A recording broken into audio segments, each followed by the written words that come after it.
हम सबको पता है कोई चुनावी रैली नहीं है। अपनी दो बहनें हिम्मत से लड़ रही है।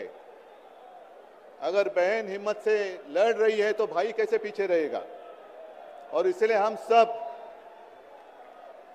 दोनों अपनी जो बहनें हैं, कल्पना जी हैं, सुनीता जी हैं, आप चिंता मत करो।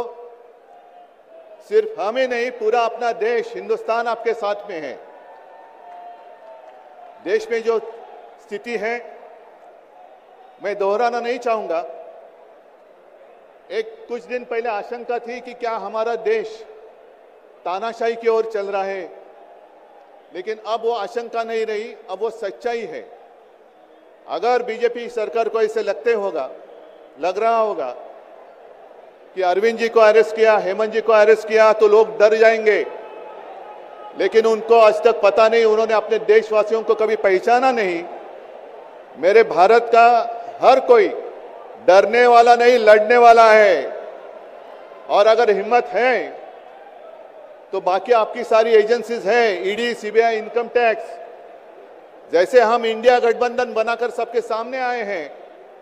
अगर आप में हिम्मत है तो बीजेपी को मैं कहता हूं, चुनौती देता हूं कि बाकी सारी लोगों को छोड़ दो, आप सीधा आपके बैनर पर लगा दो कि बीजेपी के साथ जो 3 साथी पार्टी है वो ईडी, इनकम टैक्स और सीबीआई है।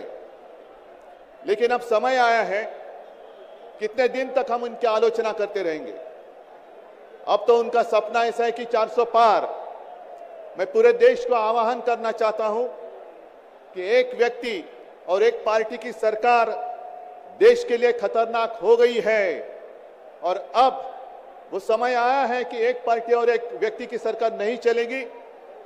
पूरे देश को मैं आह्वान करता हूं कि हम सबको अब चाहिए, मजबूत देश चाहिए, और मिलीजुली सरकार हमें लानी ही होगी।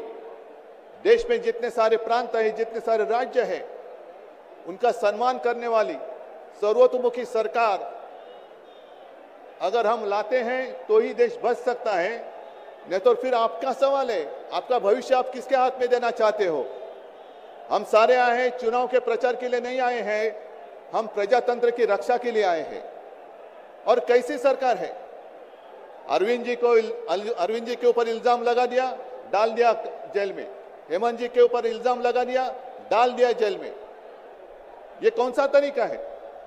इनके पास जितने सारे लोग हैं, मैं आपके सामने आने से पहले कुछ पत्रकारों के साथ वार्तालाप कर रहा था और उन्होंने कहा कि उद्धव जी अब उन्होंने इनको साथ में ले लिया, उनको साथ में ले लिया।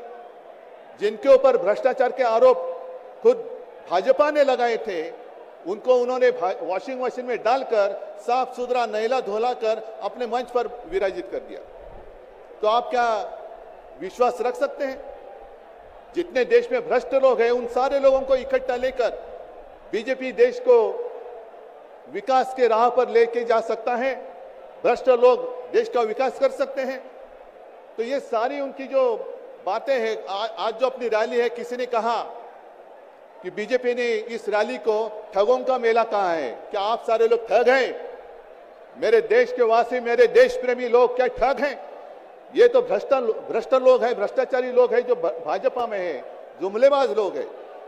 और मैं ये भी जानता हूं, मुझे याद है कि कुछ दिन पहले उत्तर भारत के सारे किसान दिल्ली आना चाहते थे, नहीं आने दिया। उनके जो रास्ते थे उसमें खिले डाल दिए, उनके ऊपर टीयर गैस छोड़ा, लाठीचार्ज किया।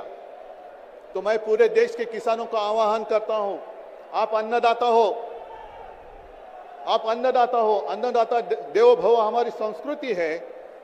जो सरकार किसानों को आतंकवादी मानती है और जो सरकार किसानों को दिल्ली आने से रोकती है, तो पूरे अब समय है कि पूरे देश के किसानों को आतंकवादी समझने वाली भाजपा सरकार को दिल्ली आने से रोकना होगा। जैसे आपकी राह, उन्होंने आपके रास्ते दिल्ली आने से रोकी थी, वैसे अब किसानों ने बीजेपी को दिल्ली आने से रोकना ही होगा।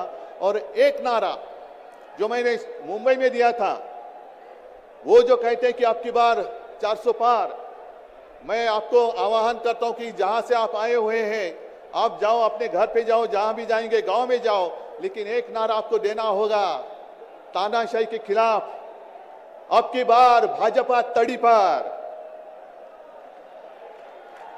अब की बार भाजपा तड़ीपार और ऐसे तानाशाही करने वाली सरकार अब हम दिल्ली आने नहीं देंगे। यही शपथ लेकर आगे हमें जाना होगा। और फिर से एक बार सुनीता जी, कल्पना जी, आप चिंता मत करो, पूरा देश आपके साथ है। आप लड़ाई जीतेगी और हम सब लड़ाई जीतेंगे, प्रजातंत्र जीतेगा। जय हिंद।